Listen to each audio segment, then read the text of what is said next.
এসছি আজকে একটা শুভ মুহূর্ত নিয়ে আলোচনা করতে। আমরা কম বেশি সবাই জানি অক্ষয় তৃতীয়া মানেই কিন্তু শুভ মুহূর্ত বা যা জিনিস যেটা করব সেটা আমাদের লাইফে চিরজীবনের জন্য অক্ষয় হয়ে থেকে যাবে।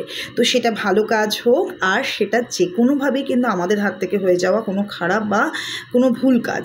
তো আমি বলবো অক্ষয় তৃতীয়া কিন্তু 30 তারিখ সেই দিনই কিন্তু পালিত হবে, যদিও 29 তারিখ লেগে যাচ্ছে, কিন্তু অক্ষয় তৃতীয়া পুরো দিনই কিন্তু পালিত হবে কিন্তু 30 তারিখে। তো এই দিন এমন কি দান করলে এই দান করার মধ্যে কিন্তু একটা দারুণ পুণ্যি লাভ আছে, যেটা কিন্তু অবশ্যই আপনারা আপনাদের জীবনে কিন্তু ভবিষ্যতে ফলপ্রাপ্তি পাবেন।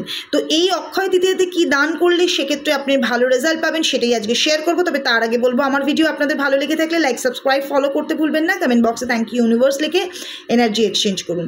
অক্ষয় তৃতীয়াতে সবচেয়ে বড় জিনিস যেটা দান করার সেটা হচ্ছে জল দান করুন। জল দান করুন, তার সাথে সাথে ছাতু, বেসন, চাল দান করতে পারেন। তা বাদ দিয়ে কিন্তু গম বা আটা, তা বাদ দিয়ে আপনারা চিনি দান করতে পারেন বা মিছরি, যেটা আমরা কাটিং মিছরি পাওয়া যায় সেই মিছরি দান করতে পারেন।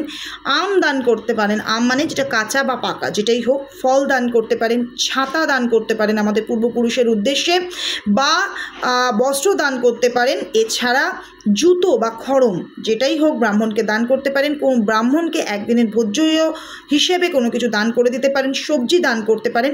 সবচেয়ে বড় কথা যেটা সেটা হচ্ছে বাড়িতে যেন কেউ আসলে খালি হাতে বা খালি মুখে না যায়।